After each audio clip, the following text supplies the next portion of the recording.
All right, this is pretty cool. I'm going to show you how to make your own vitamin D supplements using mushrooms.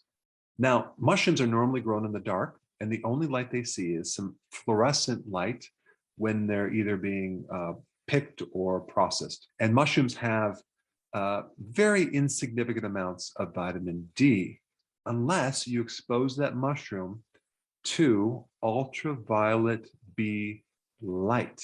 And there's some very cool research on exposing these mushrooms to light and boosting the vitamin D levels to levels far greater than the RDAs.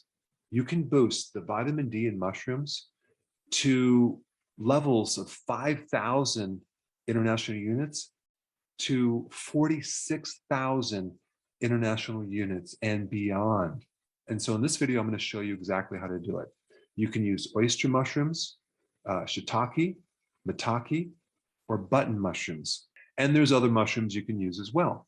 And when they did the research and exposed mushrooms to light, they found that if you expose the gills, the little ridges underneath the cap, you get the maximum conversion to vitamin D. Now, because the button mushrooms don't have those little gills, we're going to cut them or slice them lengthwise to expose more surface area to create a similar effect. Now, I will say that the type of vitamin D mushrooms have is vitamin D2. And so it's a slightly different version of vitamin D, and it's not as bioavailable, and it has a shorter half-life, but that's okay because you're going to be boosting the levels of vitamin D at a really good range. So the amount of absorption you're going to get is going to be pretty good. I'm also going to recommend that you consume your mushrooms with some type of fat like butter, sauteing your mushrooms, simply because vitamin D absorption is increased when you add a fat, since vitamin D is a fat-soluble vitamin. But mushrooms have some pretty good nutrients. It has a really good range of B vitamins. It has selenium, zinc, copper. It has the vitamin C complex, and it has potassium and many other nutrients. And they're great on keto because they're low net carb. All right, so this is how you're going to do it. Number one, you're going to obtain mushrooms either from the store or finding them in the woods, or you're going to grow them yourself, like I did recently. But I recommend the shiitake, maitake, oyster, or the button mushroom. Now, in order to have this mushroom create this conversion and spike the vitamin D, you're going to need ultraviolet B light. And unfortunately, you're not going to see much of that in the winter, or you're living in certain latitudes and parts of the world in the north. So I'm going to recommend that you do this during the summer months, but you can also do it in the winter using a UV light.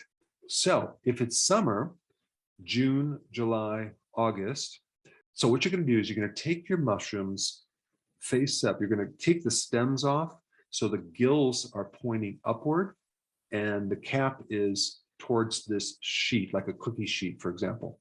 So you want to take the stems out because the stems don't really give you much vitamin D, but the gills do. So this is mainly for the shiitake, the maitake, or the oyster, because the button mushroom doesn't have the gills. If you're going to use the button mushroom, I would slice them lengthwise, okay? So you're going to lay them down on a cookie sheet, and you're going to put these mushrooms out in the sun, okay, between 10 o'clock in the morning to 6 o'clock in the early evening. That will give you 8 hours of exposure to prime sun, which is exposure to UVB radiation. So at 6 o'clock, you're going to take this tray back into the house. Maybe you cover it. You want to make sure there's not a lot of moisture because you're trying to sun dry these mushrooms. Then the next day, day two, you're going to bring them back out in the sun and do the same procedure. Expose them to this bright sun between 10 o'clock in the morning to 6 o'clock in the evening. Then you're going to bring them back into the house, and hopefully they're completely dried out. The way that you know that they're dried out is you can just snap them in half and they should be pretty crisp. If they're still soggy, then you might need to use a dehydrator to completely dry them. So once they're completely dry, which they normally should be out in the sun after 2 days, you want to put them in a glass jar and seal the lid. I also recommend putting a little bit of just rice at the bottom, maybe about this thick, just to help you absorb the moisture, because moisture reactivates the mushrooms, and we're trying to put them in a dry state to dehydrate them so they'll last up to a year. So once you get them in this glass container, now you preserve them for a good amount of time. But they found that if you actually keep drying these mushrooms out in the sun, day 3, 4, 5, the level of vitamin D goes down dramatically. So you only want to do this for 2 days. Now, if it's not during the summertime, you can buy a UV light and do the same exact procedure. But check this out.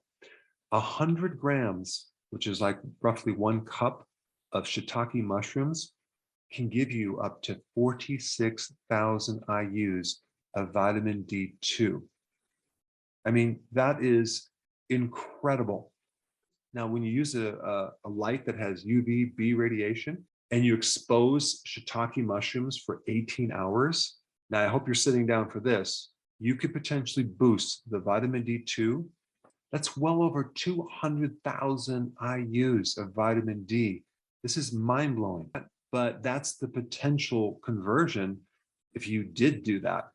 And let's say, for example, you didn't eat a cup. Let's say you ate just a small amount. That'll give you a tremendous amount of vitamin D, and you made this vitamin D in your own home. Now, if you do this procedure to button mushrooms, you'll get a little bit less. You'll get about 20,000 IUs. Now, in other studies, they're just using mushrooms that are not drying out. They'll expose just fresh mushrooms in the sun for between 15 and 120 minutes, and they'll get levels between 600 IUs to up to 5,000 IUs just from a shorter period of time. And this is without exposing the gills. It's just putting the mushrooms out in the sun.